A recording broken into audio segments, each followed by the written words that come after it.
자, 우리 하나님 말씀은 10월에서 10장 22절부터 25절까지 10월에서 10장 22절부터 25절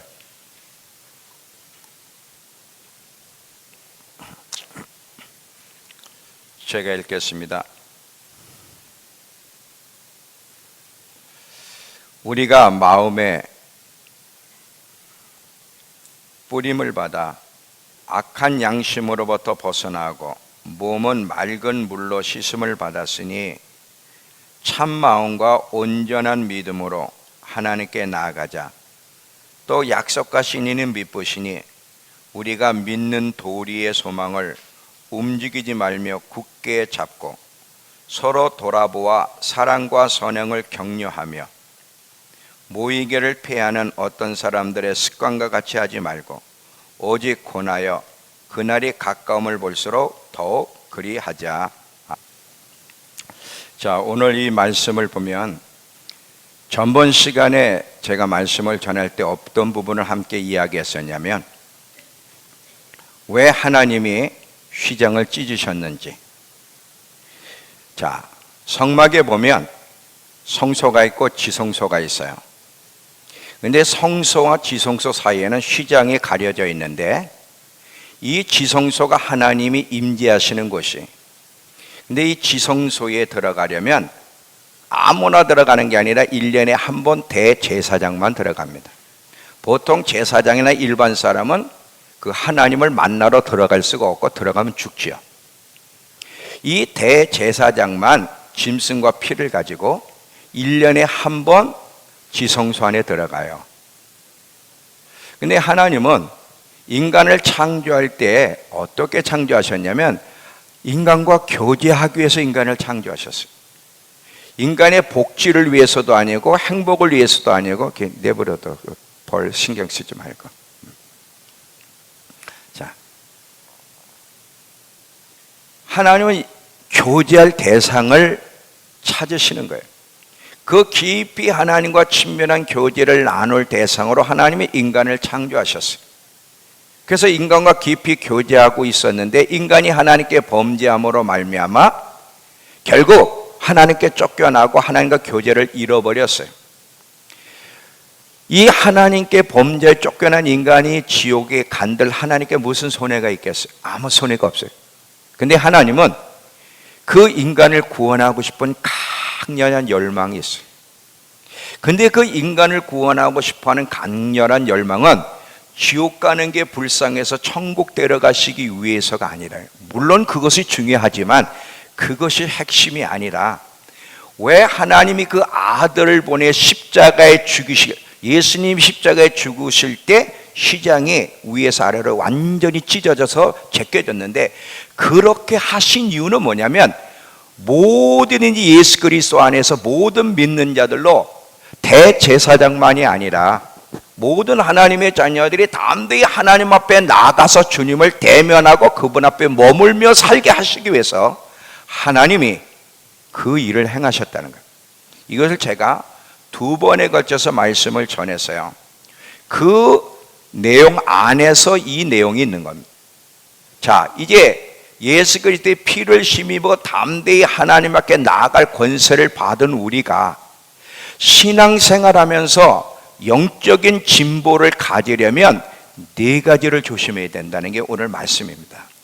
그 네 가지가 무엇인지를 오늘 이야기하겠는데 여기 보면 하자 이런 말이 나와요. 네 가지가 하나님께 담대히 나아가자, 계속 하자, 또 사랑과 격려로 서로 돌보며 힘쓰는 일을 하자, 모이기를 피하지 말라, 이렇게 하자. 여기서 보면 뭐뭐 하자란 말이 나와요. 이 말은 어떤 의미냐면 힘쓰라는 거야. 노력하고 애써야 된다고 하는 것을 우리에게 여기서 가르쳐 주면서 이 네 가지는 거듭난 하나님 백성들에게 있어서 특권과 동시에 의무라고 하는 사실을 여기서 우리에게 가르쳐 줍니다. 우리가 거듭난 하나님의 자녀지만 계속해서 영적인 진보, 그리스도에게까지 자라가야 되는데 이 영적인 진보는 그냥 은혜로 되는 게 아니에요. 물론 계속해서 하나님의 은혜가 우리에게 공급되어야 되지만 이 은혜란 말이 그냥 아무 일 하지 않고 가만히 있어도 저절로 그냥 주님만 바라보면 저절로 주어진다는 것이 아니라 정말 주님의 은혜를 힘입어서 애를 쓰고 노력하고 대가를 치러야만, 부단하게 훈련해야만 영적인 진보가 있다는 것을 우리에게 가르쳐 주면서 거듭난 하나님의 자녀들이 힘쓰고 노력해야 될 것이 무엇인지를 4가지를 얘기해요. 근데 2가지는 개인 신앙생활에서 힘써야 될 내용이고요, 2가지는 공동체 안에서 공동생활할 때 힘써야 될 내용 2가지, 이 4가지를 힘써야 될 것을 오늘 우리에게 가르쳐 주고 있습니다. 그것이 없이는 절대로 영적인 진보가 없다는 것이죠. 그 4가지가 무엇인지를 오늘 한번 생각해 보려고 합니다. 첫 번째는요, 자, 다시 한번 히브리서 10장 22절 다시 한번, 하나님께 나가기를 힘쓰라는 거예요. 자, 우리가 마음의 뿌림을마다 악한 양심으로부터 벗어나고 몸은 맑은 물로 씻음을 받았으니 참 마음과 온전한 믿음으로 하나님께 나아가자. 하나님께 계속해서 나아가는 삶이 얼마나 중요한지를 여기에서 가르쳐줘요. 자, 모든 곳에는 첫 번째가 있어요. 단추를 끼는 데에도 첫 번째가 있어요. 항상 영적인 것이든 자연세계든 항상 첫 번째가 있고 2번째가 있는데, 우리 그리스도인들 신앙생활에 있어서 첫 번째는요, 천국 가는 것도 아니고요, 중요합니다, 복 받는 것도 아니고요, 치유받는 것도 아니고요, 재정이 풀어지는 것도 아니고요, 사역의 성공도 아니고요, 첫 번째는 첫 계명이에요. 마음을 다하고 뜻을 다하고 힘을 다하여 주 너의 하나님을 사랑하라. 그리고 2번째 계명이 내 이웃을 내 몸같이 사랑하라. 이 내 이웃에 대한 문제가 이제 뭐 선교라든지 전도라든지 뭐 이렇게 목회 계획이라, 이게 다 여기에 들어가 있는 거예요. 구제도 그렇고. 항상 여러분이 잊지 말아야 될 걸, 첫 번째 계명은 항상 첫째 자리에 놓아야지, 첫 번째 계명을 2번째, 3번째로 누게 되면 그게 우상숭배고 그것은 잘못된 신앙 태도라고 하는 것을 반드시 여러분 기억하셔야 돼요.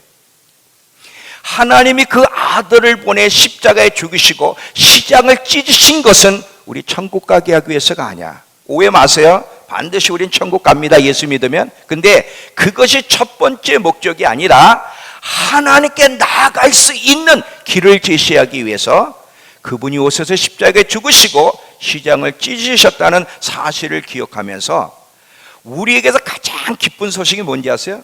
예수 믿으면 천국 간다? 아니에요. 우리에게 가장 기쁜 소식이 뭐예요?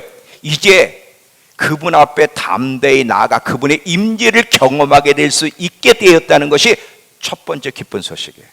남은 일은 2번째, 3번째야. 근데 오늘날 교회에서 이것을 잘 안 가르쳐요. 이 목회 사역이나 선교 사역하는 분들, 또 교회 생활하는 사람들, 열심히 있는 사람들을 보면 주의 일을 하다가 많은 경우 병들고 지치고 탈진돼 있어요.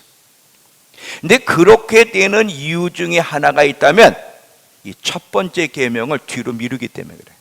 제가 목회를 30년 하면서 저도 이것을 배우는데 굉장히 늦게 배웠어요.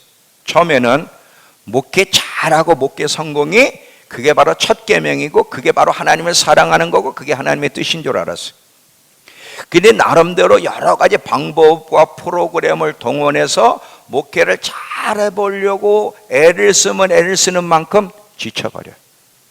탈진돼요. 왜 그럴까? 왜 하나님이 안 도와주실까? 그리고 많은 사람들이 하나님 앞에 나아가는 이유가 있어요. 나가는 데는 이유가 다 있어요. 어떤 사람 몸이 아파서 나가고요. 다 귀한 겁니다. 어떤 사람은 재정 문제 때문에 하나님 앞에 나가고요. 또 목회하시는 분들은 목회 성공을 위해서는 주님의 능력도 재정도 필요하니까 뭐가 필요해서 나가. 요걸 뭐라 그래? 주유소 따라간다 그래. 여러분 주유소에 왜 가죠? 기름 넣으러 가요. 차를 가진 사람에게는 반드시 기름이 있어야 돼요. 그러니까 기름이 필요해서 주유소를 가듯이 우리 그리스도인들이 기름이 필요해서, 뭔가 하나님 앞에 필요해서 하나님에 나아가야 이걸 받을 수 있기 때문에 나아간다면 그거는 진정 올바른 신앙의 태도가 아니라는 걸 기억하시기 바랍니다. 여기서 문제가 생기고요, 여기서 많은 지침과 많은 어려움이 여기서 발생. 첫 번째 계명은 첫 번째고 두 번째 계명은 두 번째인데 첫 번째 거와 두 번째를 바꾸게 되면 거기서 인생이 뒤틀리기 시작하는, 우리 인생의 문제를 만날 때는요 우연이라는 게 없어요. 성경에 하나님이 말씀하시기를 참새 한 마리도 하나님이 허락하지 않으면 떨어질 수 없다고 했는데, 우리 하나님의 자녀들에게 있어서 어떤 문제가 일어날 때 어찌 우연이 있으리요? 대부분은요 이 첫째 계명을 소홀히 하거나 무시할 때, 이걸 뒤로 놓을 때 문제가 발생한다는 사실을 기억하셔야 됩니다. 우리에게 가장 기쁜 소식이 뭔지 아세요? 하나님을 대면할 수 있게 됐다는 거예요. 신과 인간이 만난다는 거는요 어떤 종교에도 없어요. 오직 기독교에만 존재하는 예수 그리스도의 십자가가 아니면, 예수 그리스도의 피가 아니면 이 특권을 누릴 수 없는데 어떻게 인간이 하나님과 교제할 수 있어요? 천사가 하나님과 교제할 수 있습니까? 아니에요. 천사는 하나님이 부리는 일꾼들에 불과한 거예요. 왜 하나님이 인간에게요 하나님처럼 영을 주시고 영혼을 주시고 말을 하게 하시고 생각할 수 있는 이걸 주신 줄 아세요? 하나님을 노래 찬양하라고, 하나님과 대화하고 교제하자고 하나님이 인간을 하나님의 형상대로 창조하신 거지 다른 이유가 아니에요. 이 하나님과의 교제, 하나님 앞에 나아가서 그분을 대면하고 친밀한 교제, 사랑의 교제를 나누게 허락하신 것은 오직 인간에게만 허락하신 거예요. 그러니 우리 인간이 하나님 앞에 나아갈 수 있게 됐다는 것보다 더 영광스럽고 경이롭고 놀라운 특권이 있습니까? 없어요. 근데 놀랍게도 하나님의 자녀들이 이걸 굉장히 소홀히 하고 있고, 이것 때문에 인생의 모든 문제가 뒤틀려. 잘 봐요. 여러분이 첫사랑이 식어질 때 잘 보면 언제 어디서 식어지고, 여러분이 믿음 생활에 병드는 걸 잘 보면 언제부터 믿음 생활에 병드는지를 딱 추적하면 알 수 있어요. 알 수 있어요.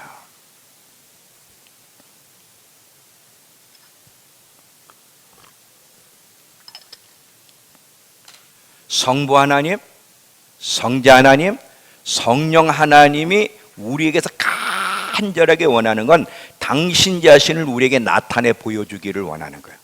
그리고 우리와 깊이 교제하고 싶어하는 그 하나님, 삼위일체 하나님의 열망은 우리의 열망보다 더 커. 아니야, 솔직히 말하면 우린 그런 열망이 없어.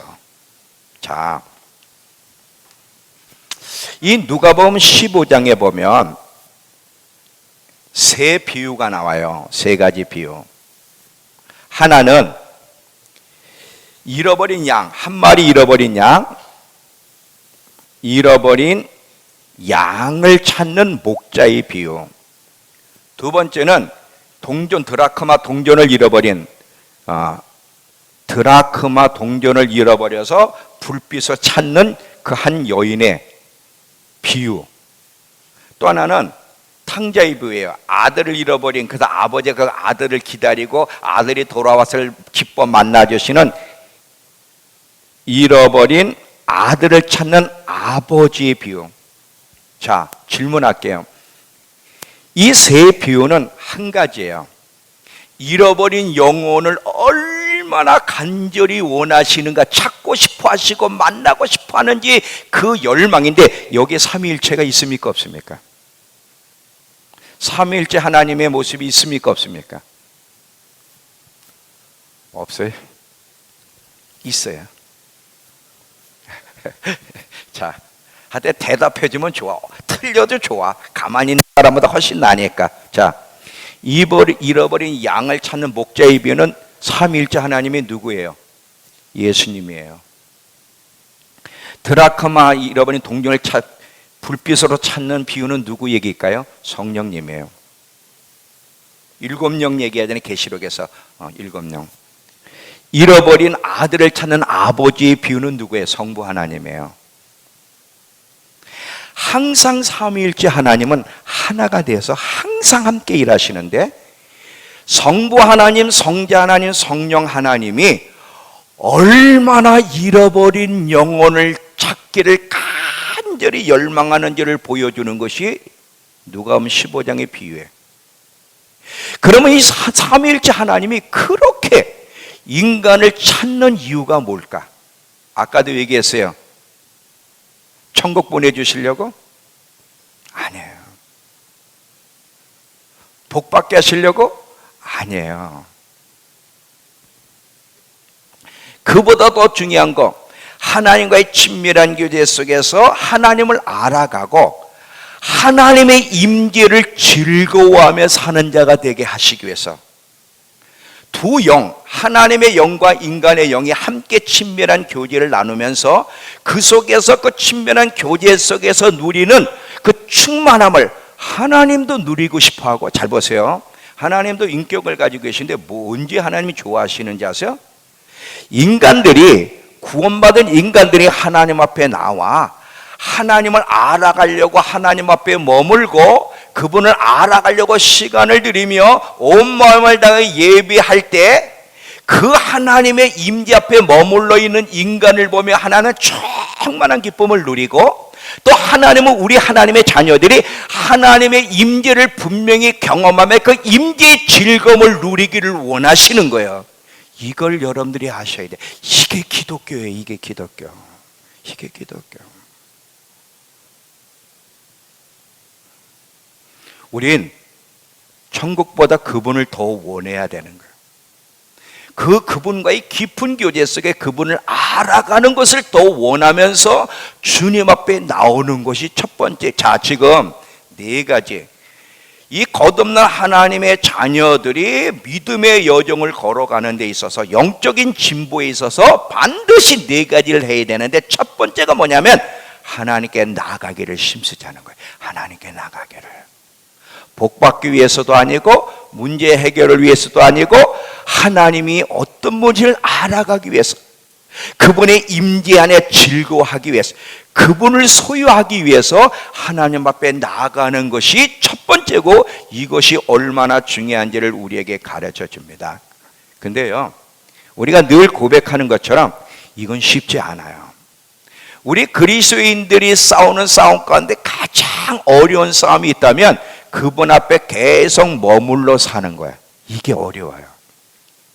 이게 가장 중요한데, 이것이 하나님 아버지, 성자 하나님, 또 성령 하나님의 간절한 소원이고 열망이야. 이것 때문에 십자가를 지셨는데, 이게 가장 중요하고 핵심인데 이게 가장 힘들어.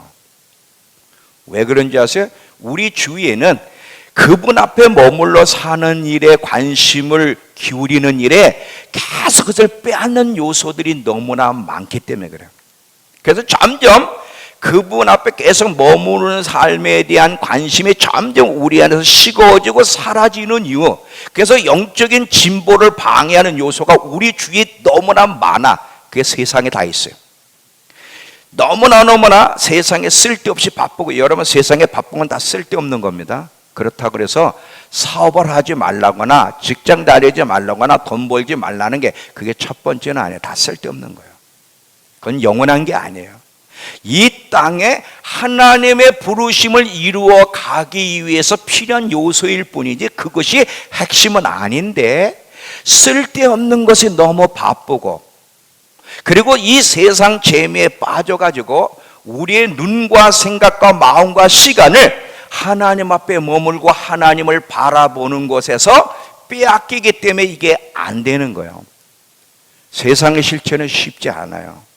굉장히 매력이 있고요, 굉장한 힘이 있어서 성령의 도우심이 아니면 이 싸움에 승리할 수 없고요, 반드시 이 싸움에 승리하려면 두 가지 요소가 있어야 되는데, 하나는 성령님이 도우셔야 되고, 또 하나는 날마다 자기를 부인하고 자기 십자가를 지는 삶이 아니면 세상을 이길 수 없다. 이건 안 돼. 계시록 12장 가보세요. 계시록 12장 11절을 보시면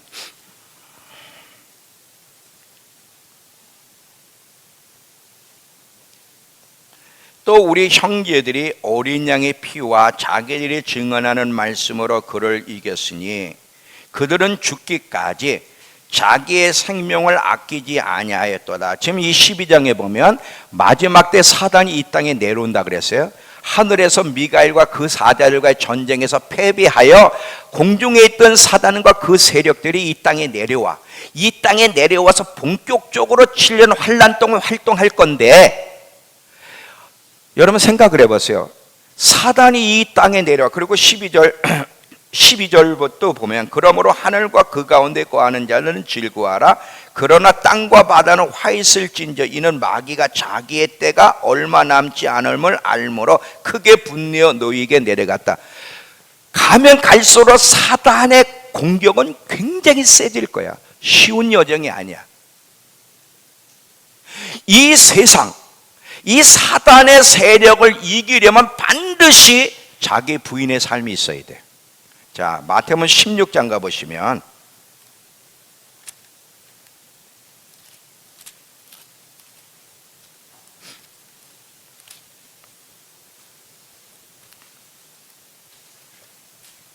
(24절부터) 25절까지만 보면요, 이에 예수께서 제자들에게 이르시되 누구든지 나를 따라오려거든 자기를 부인하고 자기 십자가를 지고 나를 따를 것이니라.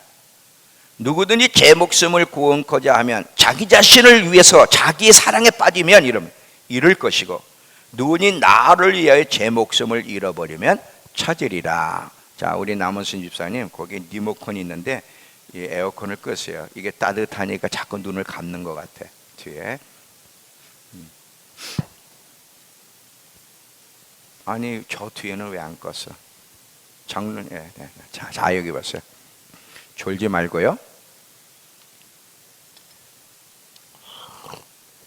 사람을 어떻게 사람 비율을 맞출 수가 없어. 추워서 춥다고 따뜻하게 해주면 요놈은 몸뚱어리가 또 잔단 말이지. 어디에 비율을 맞춰? 안 자게 에어컨을 끄면 또 춥다고 난리를 치고. 자 여기 보세요.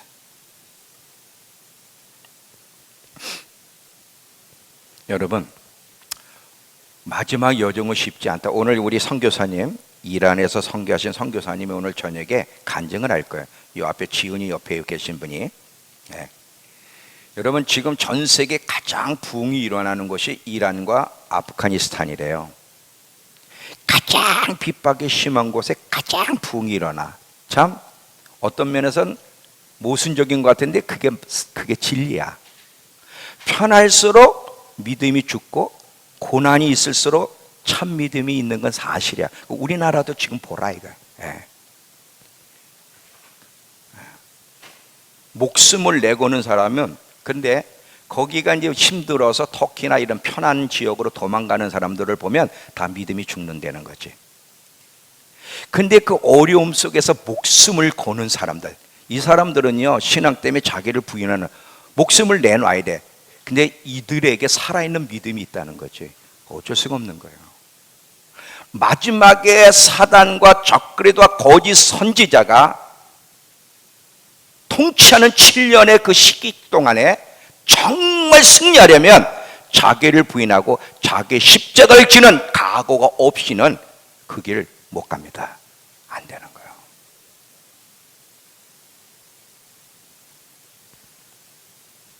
지금처럼 쓸데없이 바쁘고 세상 재미에 빠져서 하나님 앞에 계속 머무르는 삶을 뒤로 밀어버리고 소홀히 하는 것은 정말 잘못 사는 거고요.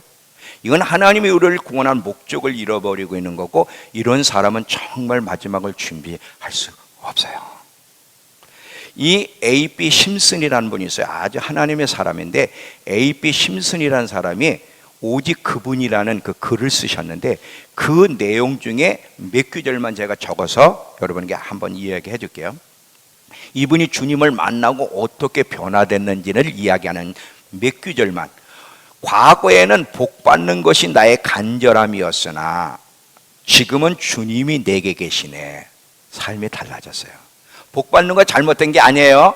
치유받는 게 잘못된 게 아니에요. 근데 진짜 주님을 만나고 나니까 그게 첫 번째가 아니라는 걸 깨달은 거야. 이게 주님이 첫 번째라는 걸 깨닫고 고백하는 얘기죠. 전에는 치유를 찾았으나 지금은 그분을 찾고 있네. 이게 진짜.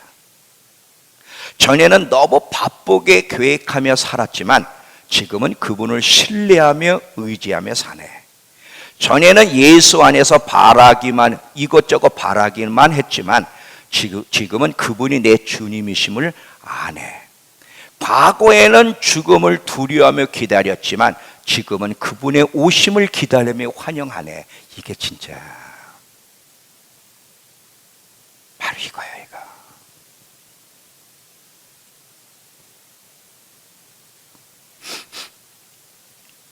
여러분, 기독교가 뭔지를 아셔야 돼요.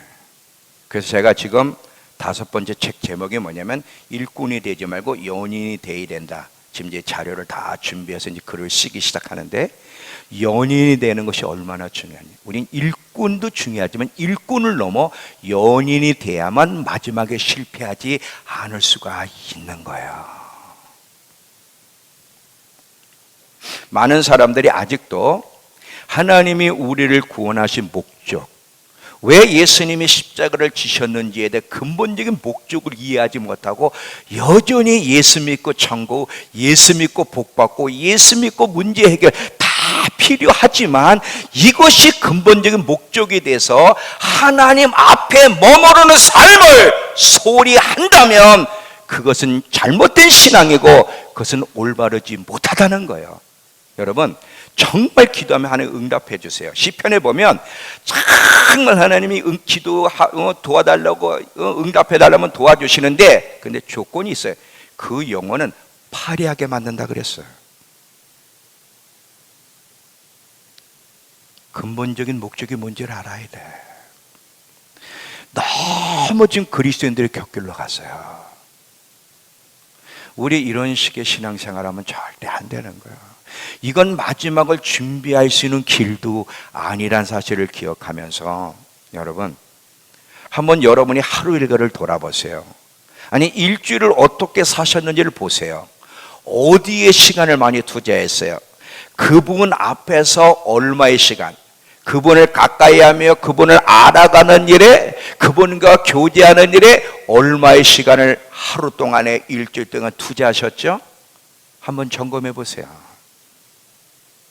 만약에 이 첫 번째 의무를 소홀히 했다면 여러분 하루를 잘못 살았고 한 주간을 잘못 산 사람이요, 거기에는 절대 영적인 진보도 은혜도 없다는 거 잊지 마시기 바랍니다. 이게 첫 번째예요. 하나님께 나가기를 정말 힘쓰자. 첫 번째고요. 두 번째는, 자, 우리 다시 한번 11에서 10장 가보세요.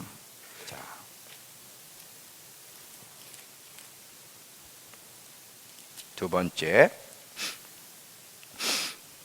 23절이에요. 자, 11에서 10장은 이렇게 펴놓으세요. 23절.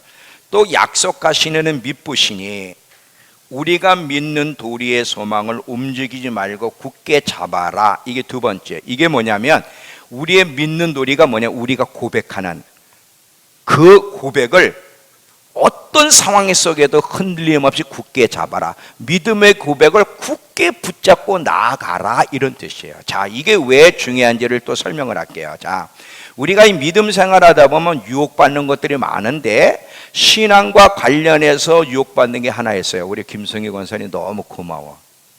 졸지 않는 모습이 너무 아름답습니다. 정말 아름다워.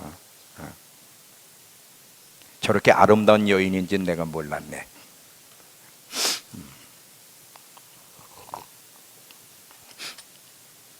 자, 보세요. 이 신앙 여정 속에서 우리가 받는 유혹 중에 하나가 뭐냐면 신앙생활을 포기하고 싶은 유혹이에요. 그러니까 언제 신앙생활을 포기하고 싶은 유혹이 오냐면 아무리 애를 쓰고 기도해도 응답이 없고 고쳐지지 않고 변화가 없고 지치고 힘들 때 어떤 유혹이 탁 오냐면요, 기도하면 뭐하지? 이렇게 열심히 믿음 생활하고 밤새 주여 찾으면 뭐해? 변화도 없고 응답도 없고 역사도 없는데, 이때 무슨 유혹이 탁 오냐면요, 신앙생활 포기하고 싶은, 기도를 포기하고 싶은, 그리고 될 대로 되라 켓사라사라 이루고 하고 싶은 유혹이 와요. 이건 저도 있었어요. 여러분도 아마 있을 겁니다. 자, 근데 이런 유혹은요, 우리만 있는 게 아니에요. 엘리야도 있었어요. 갈멜살 전투에서 엘리야가 승리하고 딱 사마리아 도성으로 돌아갔더니 누가 기다리고 있느냐? 이세벨이 기다리면서 이를 뚝뚝뚝 가는 거야. 너 죽었어, 너 죽었어. 그 엘리야의 위협 앞에, 이세벨의 위협 앞에 엘리야가 쫄고 도망을 가면서 하나님께 계속 두 번이나 이런 얘기를 해. 자, 제가 표현할게. 그냥 열왕기상 19장에 있는 얘기예요. 피질 마세요. 하나님, 지쳤습니다. 아무 소용이 없습니다. 갈멜살 전투에서 승리하면 뭐합니까? 저 여자가 기다리고 있는데 저를 취하십시오. 저를 데려가십시오. 살고 싶지 않습니다. 생명 데려가세요. 저에게 도움을 주는 사람 내 주변에 하나도 없고 나 혼자입니다. 그랬어. 그러니까 엘리야도 너무 힘드니까요, 무슨 유혹을 받아? 살고 싶은 마음이 없는 거예요. 가고 싶은 마음.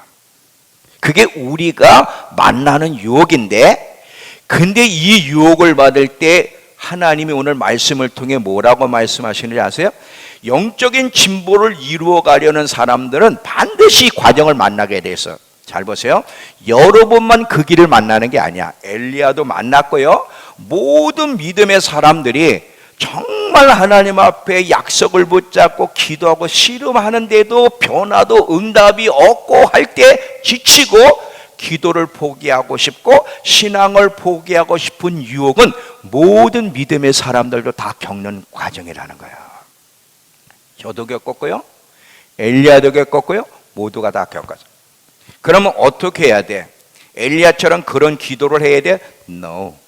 오늘 말씀을 보니까 그렇게 포기하고 싶은 유혹이 올 때 어떻게 해야 되냐? 그럼에도 불구하고 믿는 돌이 하나님의 약속을 고백하는 것을 흔들림 없이 인내하며 버텨내라고 성경은 이야기하고 있어요. 한마디로 버텨야 돼. 저를 따라해 보실래요? 버텨라. 버텨라. 이거 외에는 답이 없어요. 버텨야 돼. 언제까지? 주님이 역사하실 때까지. 자, 이런 얘기가 성경에는 많이 나오는데, 자, 이 버티는 게, 끈질김이 얼마나 중요한지를 성경에서 얘기하려면 제가 두 가지만 얘기할게요. 누가복음 18장에 나오는 과부와 재판관의 이야기가 바로 그 예 중에 하나고요, 누가복음 11장에 보면 여행 중에 찾아온 친구, 그 친구가 찾아왔는데 먹을 것이 없어. 그래서 그 친구를 위해서 먹을 것을 구하러 가는 사람의 이야기, 누가복음 11장의 이야기가 다 이 이야기예요. 끈질긴 기도, 끝까지 인내하고 버티는 것이 얼마나 중요한지를 우리에게 이야기해 주는 내용들이에요. 자, 여러분, 믿음의 여정을 겪다 보면 이런 상황을 만나요. 원하지 않는 환경도 만나지만 원하지 않는 사람, 함께하기 싫은 사람, 괴롭히는 문제들이 교회 안팎에서 만나는데 결론은 인내하며 버텨야 되는 거예요. 자, 요거를 제가 예를 드릴게요. 왜냐하면 이 얘기는 모든 삶에 다 적용되기 때문에. 자, 어느 때 버텨야 되느냐? 여러분, 기도의 응답이 지금 더뎌. 하여튼 여러분, 기도 내용이 있어도 하나님께 기도하는데도 하나님은 응답을 안 해. 음성 듣고 싶다는데도 음성도 안 들려주셔. 하나님이 돕는 게 아니라 대적하는 것처럼 느껴져. 또 어떤 사람, 남편, 어떤 자식들 변화시켜달라고 그렇게 기도했는데도 변화가 없어. 이럴 때 어떻게 해야 된다고요? 버텨라. 그냥 버티는 게 아니야. 잘 봐요. 이를 악물고 버티는 게 아니라 믿음의 도리를 굳게 잡고 하나님의 약속을 굳게 잡고 약속을 의지하여 끝까지 버텨라. 그러면 승부를 볼 때가 올 거라는 거예요. 이게 영적인 여정을 걸어가는 영적 진보를 이루어 가려고 애쓰는 사람들이 겪는 두 번째 문제예요. 많은 경우에는 여기서 포기를 해. 그래서 역사를 못 봐. 자, 또 보세요. 교회 신앙생활 하다 보면 함께하고 싶지 않은 사람이 많아요. 늘 나를 흉보는 사람이 눈에 보여. 눈초리만 봐도 우리 알잖아요. 제가 왜 저렇게 째려보지? 이게 다 보인단 말이지. 계속 나를 바라보는 눈초리가 매섭고 나를 자꾸 왕따시키고 괴롭혀. 이런 사람이 교회에 있어. 어떻게 해야 돼? 교회 떠나? 교회 안 나와? 어떡하라고? 오늘 말씀에 뭐라 그래? 어떡하라고? 버텨라. 그 사람보다 오래 살아라. 그 사람보다 먼저 죽지 마라. 그건요, 우리 모두가 겪는 문제예요.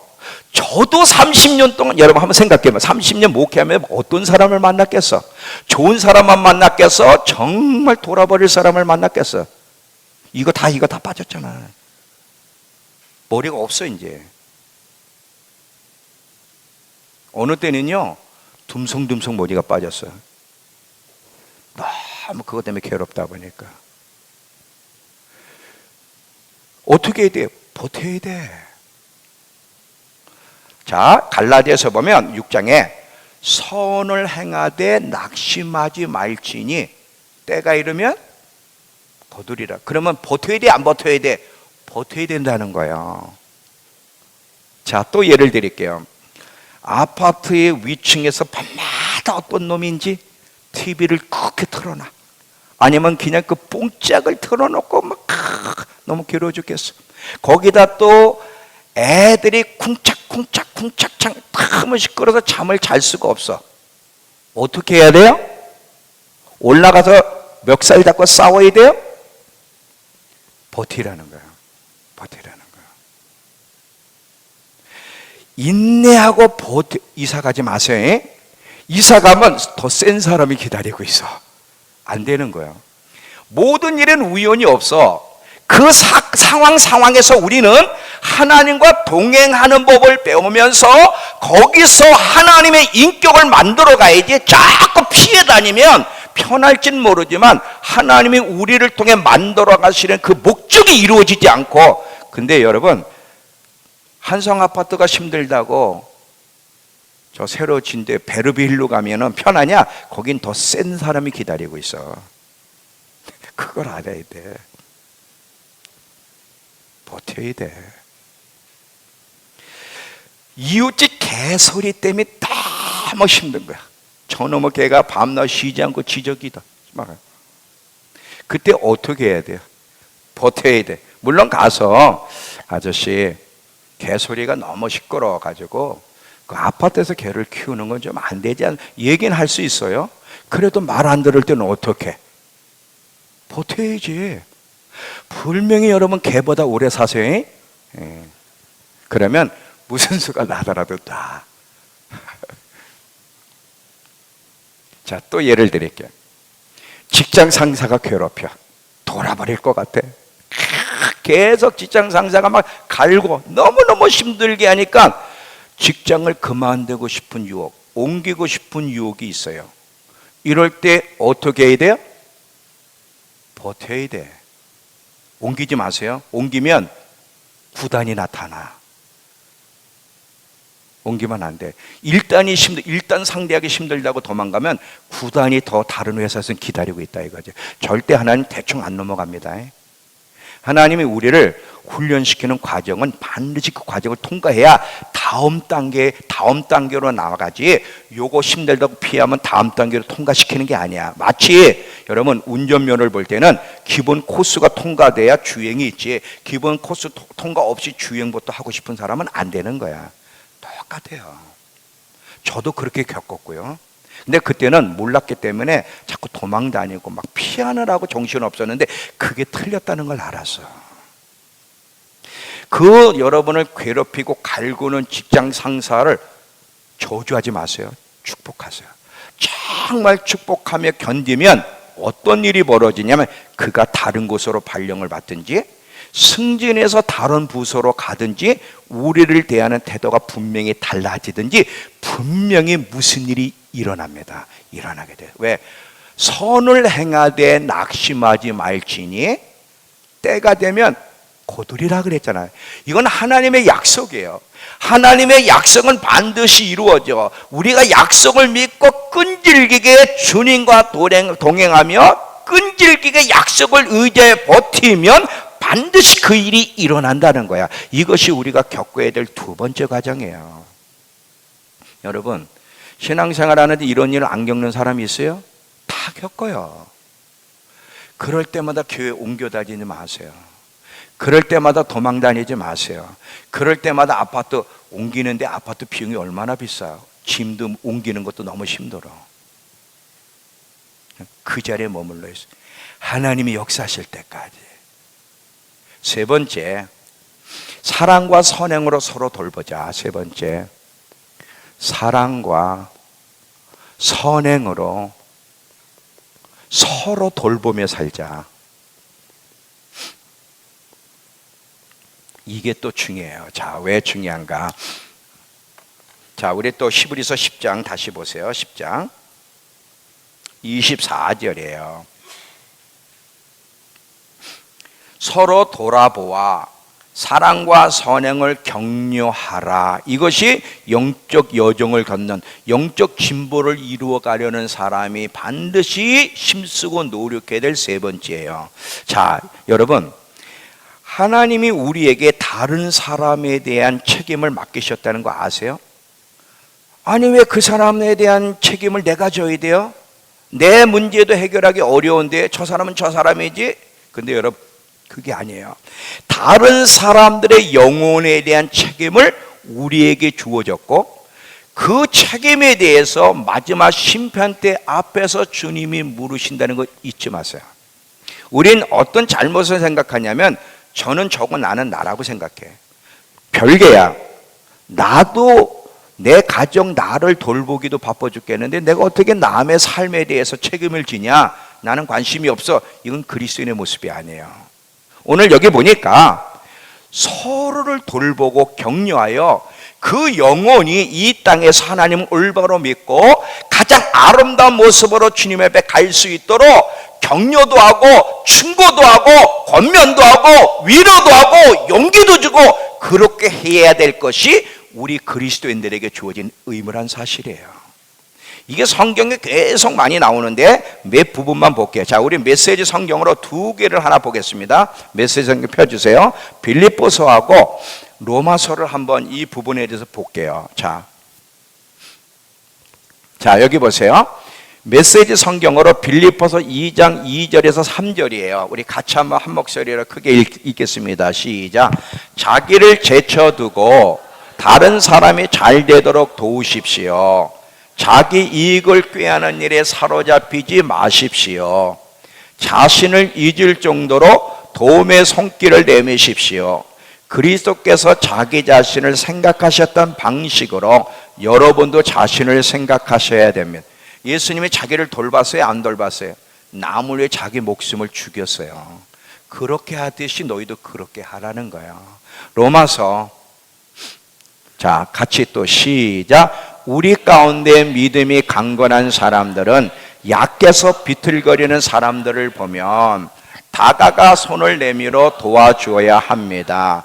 그저 자기 편한 대로만 살아서는 안 됩니다. 힘은 섬기라고 있는 것이지 주의를 즐기라고 있는 것이 아닙니다. 예수님이 하신 일이 바로 이것입니다. 그분은 사람들의 어려움을 외면한 채 자기 편한 길을 가지 않으셨습니다. 그분은 그들의 어려움 속으로 직접 뛰어드셔서 그들을 건져주셨습니다. 여러분, 예수 믿는다는 게 뭔지 아세요?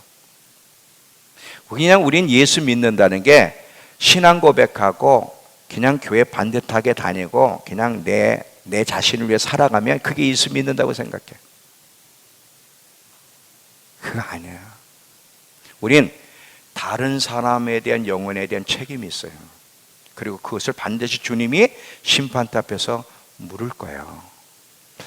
여러분 창세기 4장을 가보시면요, 이 가인의 고백을 창세기 4장에 이 가인이 자기 동생 아벨을 죽였죠. 자기 제사는 하나님이 안 받으시고 아벨의 제사를 받은 것 때문에 화가 나서 죽였는데, 자 9절을 보세요.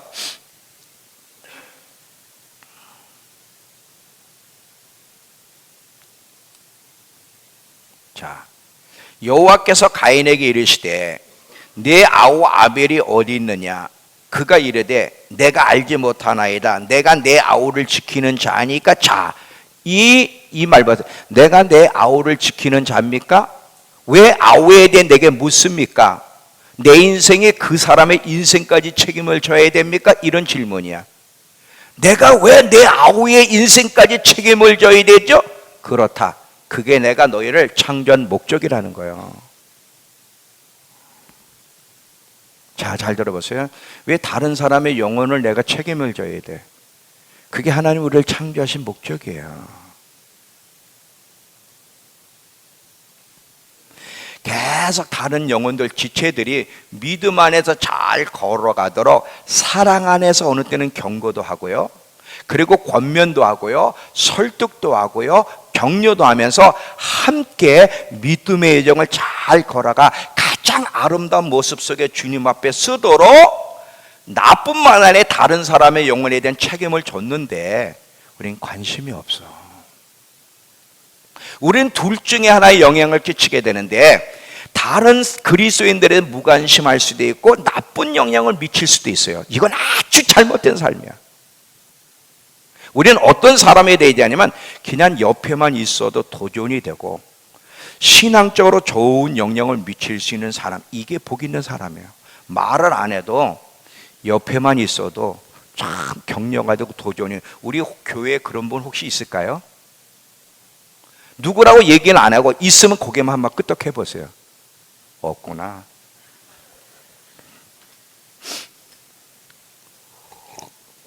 이런 분들이 많이 나타나야 돼. 말을 저 사람은 안 해. 그래 참 저 사람만 보면 도전이 돼. 격려가 되고. 나도 저런 신앙생활을 했으면 좋겠다는 이런 분들이 많이 나와야 돼. 누구 딱 생각하면 먹은 것 같이 취해.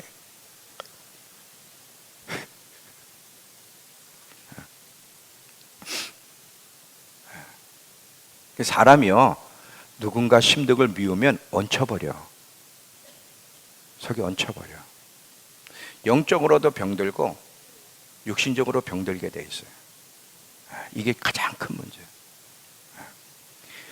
여호수아는요, 모세를 보며요 정말 큰 도전을 받았고요, 바울을 보면서 그 바울의 옆에 있던 사람들이 큰 도전을 받았고요, 12제자가 예수님 보며 도전을 받았잖아요. 막 도전과 격려가 되는, 그래서 정말 믿음의 여정을 잘 걸어갈 수 있는 사람이 되는 것, 이게 하나님 앞에 복 있는 사람들인데 우리 성도들이 이런 사람들이 되길 축원합니다.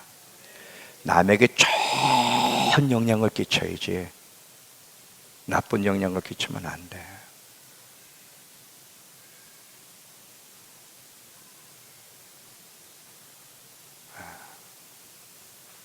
마지막 하나만 더 얘기할게요. 자, 히브리서 다시 10장 또 가보세요. 25절.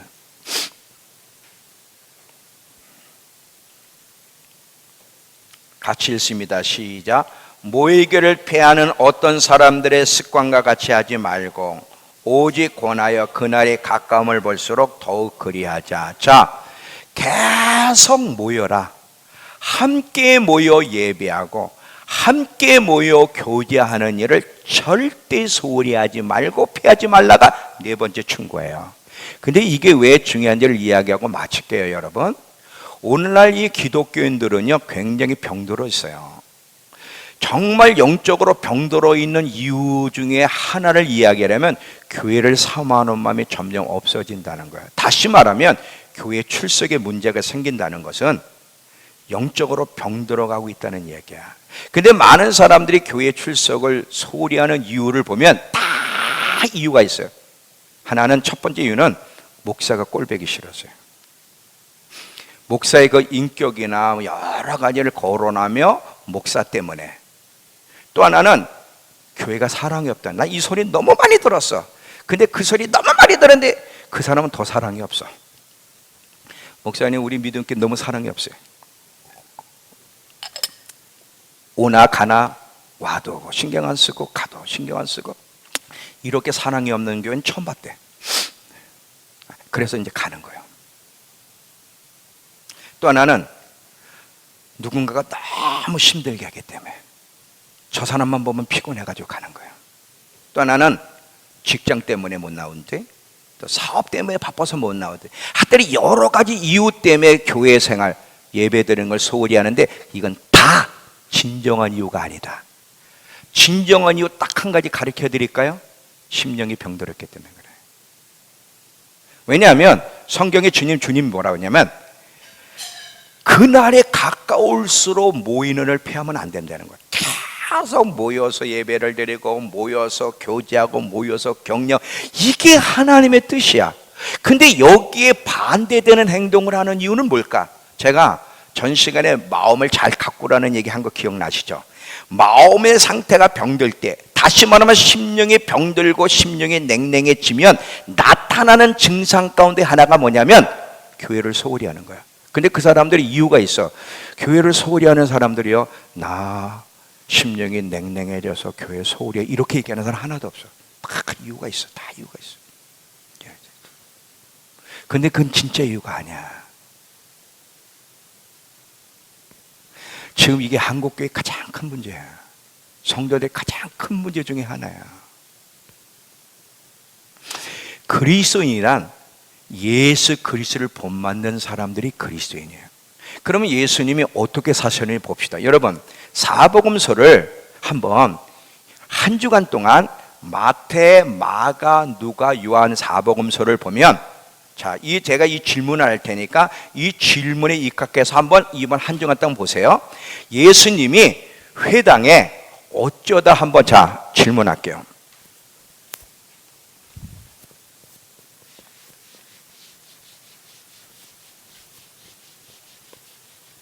예수님이 회당에 어쩌다가 한 번, 일주일에 한 번, 아니면 매일매일 습관적으로 회당에 갔다. 이 셋 중에 어느 게 맞을 것 같아요? 네? 그건 아세요? 마태복음을 봐도, 마가복음을 봐도, 누가복음을 봐도, 요한복음을 봐도 예수님 항상 습관적으로 계속 회당에 가셔서 말씀도 듣고 말씀도 가르치셨어요. 그럼 그분이 왜 이렇게 습관적으로 회당에 가셨어요? 거기가 마음에 맞아서? 아니에요. 자, 예수님이 회당에 가서 말씀을 들을 때 그분의 입장에서 동의할 메시지가 늘 있었을까요? 동의되지 않는 내용들이 분명히 많았을 텐데도 예수님은 계속 정기적으로 습관적으로 매일매일 회당에 갔어. 이유는 뭐냐면 은혜 받기 위해서가 아니에요. 하나님 백성과 함께 하기를 원했고, 하나님과 함께, 그 백성과 함께 예배 드리기를 원했기 때문에 그러는 거야. 그게 이유예요. 마태복음 18장 20절을 보면 하나님의 놀라운 약속이 있어요. 마태복음 18장 20절.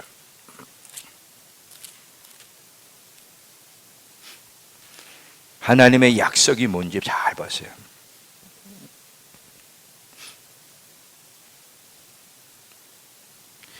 두세 사람이 내 이름으로 모인 곳에는 나도 그들 중에 있다. 그러면 이 교회는 주의 이름으로 모여있는 사람들의 공동체인데, 여긴 누가 계세요? 주님이 계세요. 그것 때문에 예수님이 가신 거예요. 자, 시편 122편 가보세요. 시편 122편 1절과 2절을 보시면,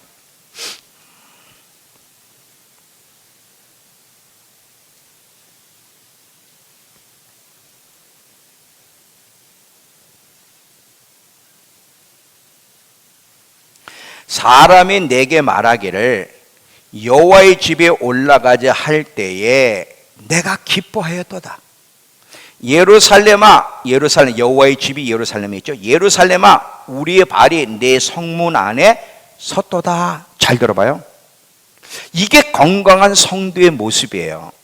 지금 이스라엘, 그러면서 4절을 보면 지파들 곧 여호와의 지파들이 여호와의 이름에 감사하려고 이스라엘의 전례대로 그리로 올라가는도다. 이스라엘 백성들은 1년에 세 절기, 유월절, 오순절, 초막절에는 항상 예루살렘 성전에 가야, 하나님의 집에 늘 가야 돼. 근데 하나님의 집에 갈 때 1절을 보니까, 자, 우리 절기가 됐으니까 하나님의 집에 가자, 올라가자 했을 때 1절에 뭐예요? 싫어, 너나 갔다 와, 난 안 갈래, 이런 게 아니라 그 가자고 할 때 내가 기뻐하였도다 하면서, 예루살렘아, 우리 발이 네 성문에 있도다. 내 백성들이 있는 그곳에 내 발도 있기를 원하노다, 이거야. 자, 잘 들어봐요. 우리가 교회에 오는 거는 어떤 선포예요. 자,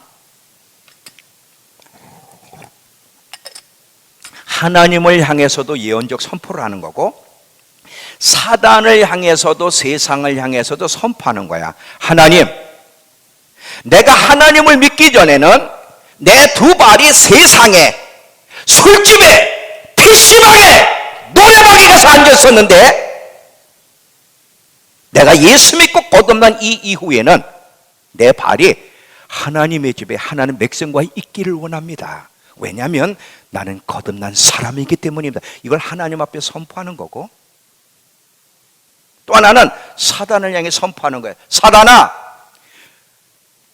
내가 너와 친할 때는 내가 세상에 발을 들여놓고, 술집에 발을 들여놓고 거기서 시간을 벌려고 노렸지만, 세상아, 사단아, 나는 더 이상 그렇게 하지 않을 거야. 나는 하나님 백성으로 구별된 자이기 때문에 내 발은 하나님 집에 있는 것이 마땅하고, 나는 이것을 기뻐하는 사람이 되었다고 지옥을 향해, 세상을 향해 선전포고하는 것이 이거요.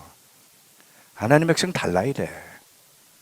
주의 궁전에서의 하루가 다른 곳에서의 첫날보다 나야 되는 거예요. 나야 되는 거예요. 왜 교회 가야 돼? 은혜 받으러? 은혜를 받으면 좋지만 많은 경우는 은혜를 못 받아. 많은 경우는 은혜를 못 받아. 왜 가야 돼? 하나님 명령이기 때문에. 하나님 백성이 있는 곳에 내 발도 있고 싶은 거야. 하나님 백성과 함께 예배를 드리고, 다 맞는 건 아니지만 하나님 백성이 예배하는 곳에 나도 예배를 드리고, 하나님 백성과 교회, 왜? 두세 사람이 내 이름으로 모인 곳에 내가 그들 중에 있겠다고 했기 때문에. 많은 사람들이 교회를 잘 안 나와. 이유가 많아. 근데 그건 전부 다 이유가 안 되는 거예요. 지금 그 이유가 안 되는 거예요. 가장 건강한 교회의 상태가 초대교회예요. 이 초대교회의 가장 건강한 상태를 가지고 있던 초대교회가 어땠는지 한번 보겠습니다. 사도행전 2장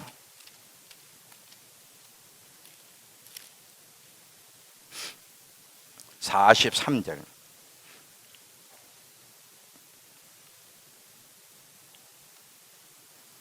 (43절부터) 47절. 사단마다 두려워하는데 사도들로 말미암아 기사와 표적이 많이 나타나니, 믿는 사람이 다 함께 있어 모든 물건을 서로 통용하고, 또 재산과 소유를 팔아 각 사람의 필요를 따라 나눠주며, 날마다 마음을 같이하여 성전에 모이기를 힘쓰고, 집에서 떡을 떼며 기쁨과 순전한 마음으로 음식을 먹고 하나님을 찬미하며. 이거예요, 이거. 이게 건강한 성도의 교회의 모습이에요. 모이기를 패하지 말라. 시편 69편 9절을 보면 예수님이 회당을 그렇게 찾으신 이유 중에 하나를 설명해. 시편 69편 9절에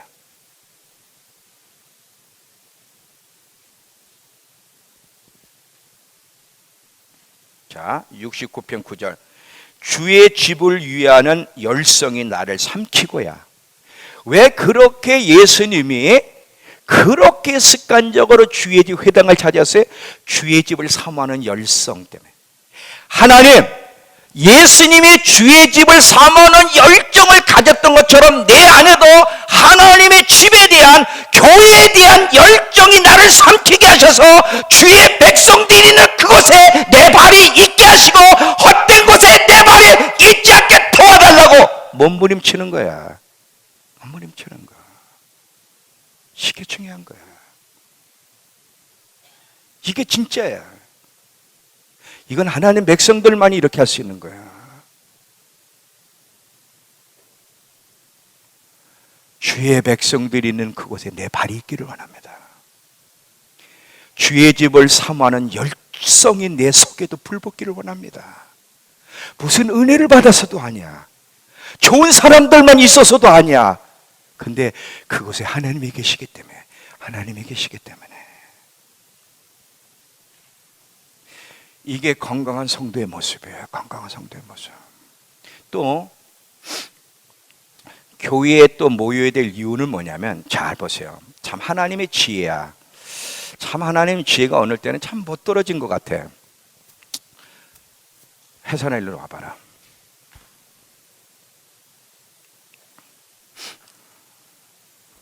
일로 남아. 여기. 나보다 키가 크네. 잘생겼죠? 참 잘생겼어요. 근데 잘 봐요. 나는 얘가 꼴보기 싫어. 함께 하고 싶은 마음이 절대 없어. 오면 불편해 얘가. 근데 하나님은요, 자 여기 서 있어. 이게 원이면요, 원이야. 이게 반쪽이에요. 한 사람에게 원 전체를 다 안 줍니다. 내게 반은 있는데 반이 내게 없어. 근데 이 반은 내가 꼴보기 싫은 사람이 가지고 있어.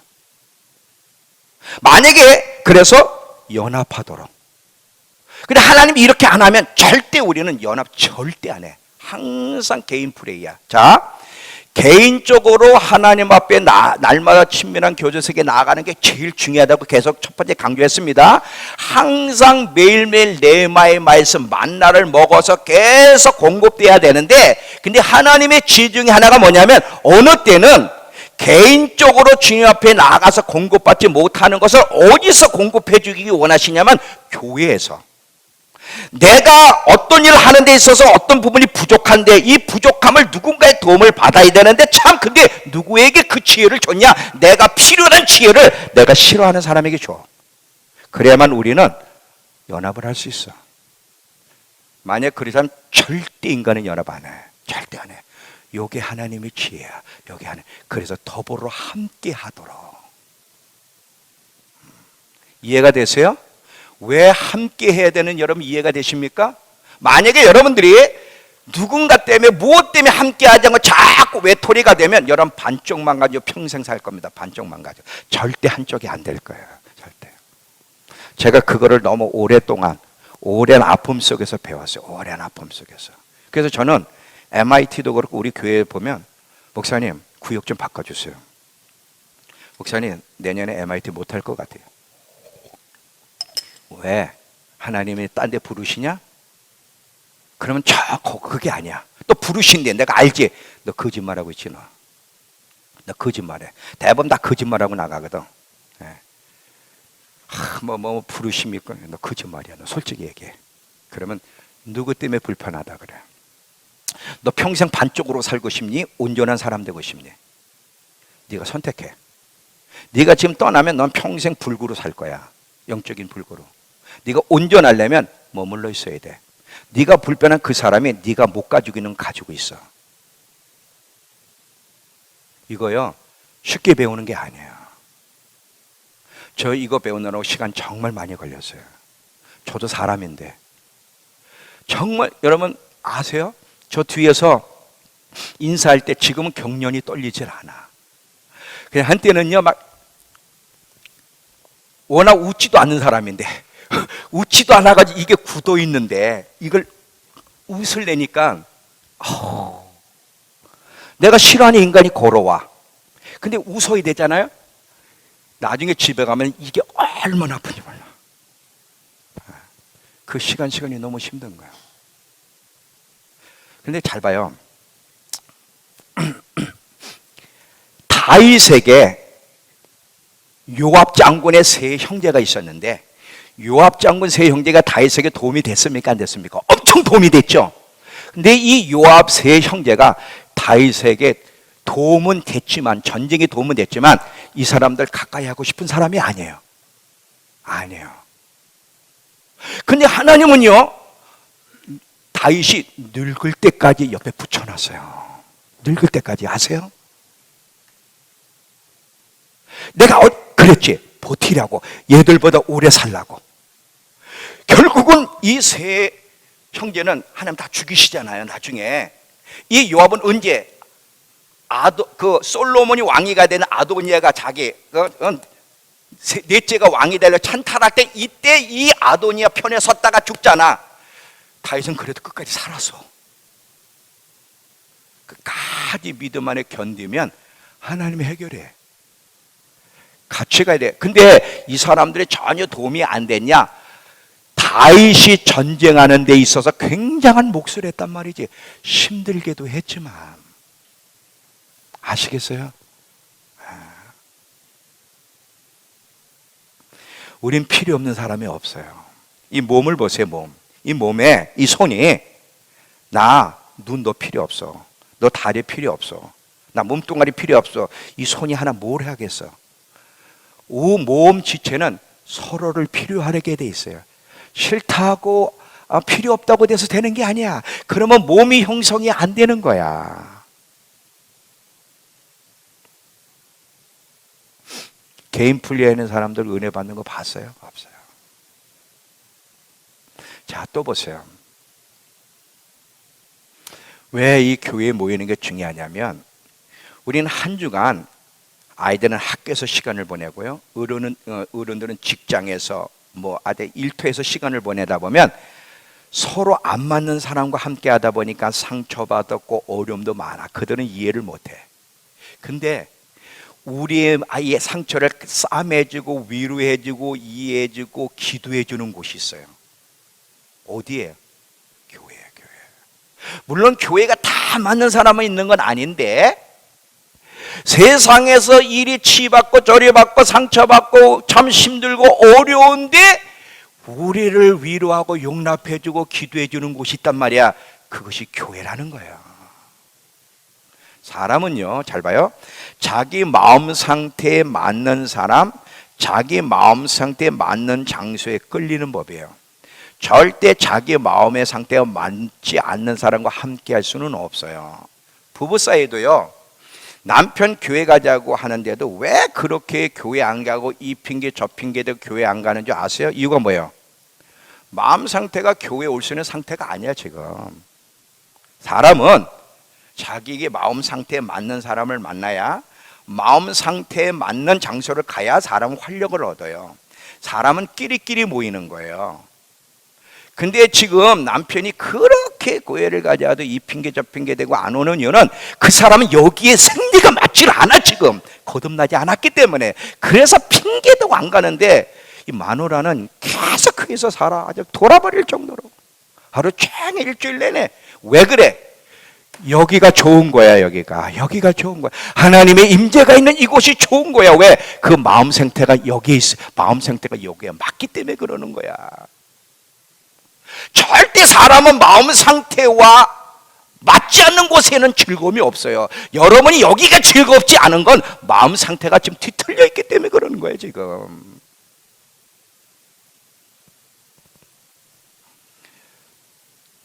절대 세상 사람과 어울릴 수 없어요.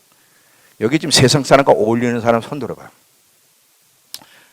동네에서든 직장에서든 세상 사람과 어울리는 사람들, 그거 경고합니다. 절대 정상적인 그리스도인은 세상 사람과 맞을 수가 없어요. 어떻게 어울릴 수 있지? 길이 다른데 난 이해가 안 가. 잠시 만나서 전도 목적으로 만날 수는 있지만 같이 무슨 어울리고 음식점에도 가고 시간, 이게 어떻게 있을 수가 있어? 사람은 자기 마음에 맞는 사람과 어울리게 돼 있는데 왜 영적으로 안 자라는 줄 아세요? 그것 때문에 그런 거야. 정상적인 그리스도인은요, 이 세상에 친구가 없어야 돼. 없어야 돼. 그 친구가 어디 있어요? 여기 있어요. 그러면 그 사람은 어떻게, 물론 전도의 목적으로 접근할 수는 있지. 정상적인 그리스도인은요, 교회를 사랑하게 돼 있고요, 교회 가는 것이 즐거울 수밖에 없고요, 교회에 함께하는 것이 너무 좋을 수밖에 없어요. 왜? 그렇게 창조되었기 때문에 그래요. 또 하나는 왜 또 우리가 교회를 가기를 즐거워야 되냐면, 하나님은요, 우산 있죠, 우산. 비가 올 때 우산이 비를 막아주듯이 하나님이 지혜야. 이것도 교회는 하나님의 집이야. 성령님이 세우신 곳이기 때문에 교회 안에 하나님 보호막을 치세요. 사단의 공격으로부터 보호를 받는 길이 뭐냐? 교회 안에 있는 거야. 신명기 가보세요. 신명기 25장. 신명기 25장 17절 18절.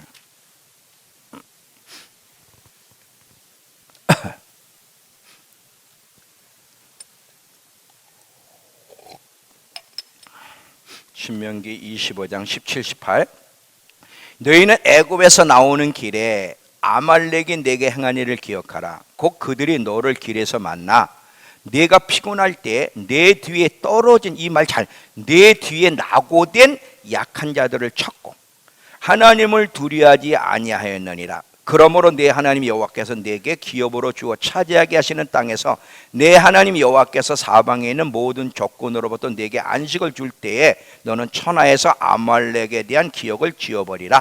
너는 잊지 말지어다. 자, 지금요, 아말렉 족속들이 그 진중 모여 있는 데를 쳤어요? 떨어져 있는 사람들을 쳤어요? 떨어져 있는 사람들을 쳤어요. 이거예요. 항상 이 공동체에서 자꾸 떨어져 나가고 멀리하는 사람은 사단의 타겟이에요. 그래서 공동체 안에 있어야만 보호를 받는 거야. 또 하나는 뭐냐면, 잘 봐요. 이 교회 안에는 생명의 샘이 있어요. 자, 이 한 예를 드리고 이제 마무리할 텐데, 정글 법칙 중에 하나가 뭐냐면, 정글 동물들에게는 법칙이 하나 있다는 거예요. 그게 무슨 법칙이냐면, 죽도록 정글에 서로 싸우는데 어디서는 안 싸우냐면 물 웅덩이를 만나면 이상하게 거기서는 안 싸운대. 피 터지게 막 정글에 싸우다가도 물 웅덩이를 딱 만나면 거기서는 휴전 상태가 성립이 된다는 거야. 얘들도 물이 필요한 걸 아나 봐. 물이 있는 곳에는 함께 모이는 것이 동물의 습성이라는 거지. 영적으로도 마찬가지야. 교회에는요, 하나님의 물, 하나님의 생명이 있어요. 그래서 모여드는 거예요. 아까 두세 사람이 내 이름으로 모인 곳에 뭐라고? 나도 그들 중에 있겠다 그랬거든. 양치기들이요, 이 양무리를 이끌다 보면 꼭 그 무리에서 떨어져 나가는 양이 있대. 그러면 딱 이 양치기는 딱 뭐를 아냐면 저 양이 병들었구나. 항상 양은 무리를 지면서 다니는데 꼭 떨어져서 어디 수풀의 뒤에 숨어 있다든지 이렇게 딱 보면 병든 거를 안대. 그리고 그 병든 양은 결국은 내버려두면 죽는다는 거지. 건강한 양들은 항상 양무리 안에 살기를 좋아한다는 거예요. 결론이에요. 하나님, 우리가 마지막까지 믿음의 계속 진보 속에 건강한 신앙의 모습, 건강한 하나님의 양이 되어서 이 여정을 잘 걸어가길 원하세요. 그러려면 우리가 조심해야 될 것이 4가지. 잊지 마시기 바랍니다. 아주 중요한 4가지. 첫 번째 뭐죠? 자, 하고 마칩니다. 하나님께 나가기를 힘쓰자. 두 번째는 힘들고 어려울 때 믿음의 도리의 소망을 굳게 잡아라, 버텨라. 세 번째는 서로 사랑으로 돌보고 격려하며 살아가자. 네 번째는 모이는 걸 피하지 말라. 이 네 가지는 믿음의 여정을 걸어가는 하나님의 백성을 향한 하나님의 명령입니다. 이 말씀에 잘 순종하여 여정을 잘 걸어갈 수 있는 우리 모두가 되길 축원합니다. 기도합시다. 하나님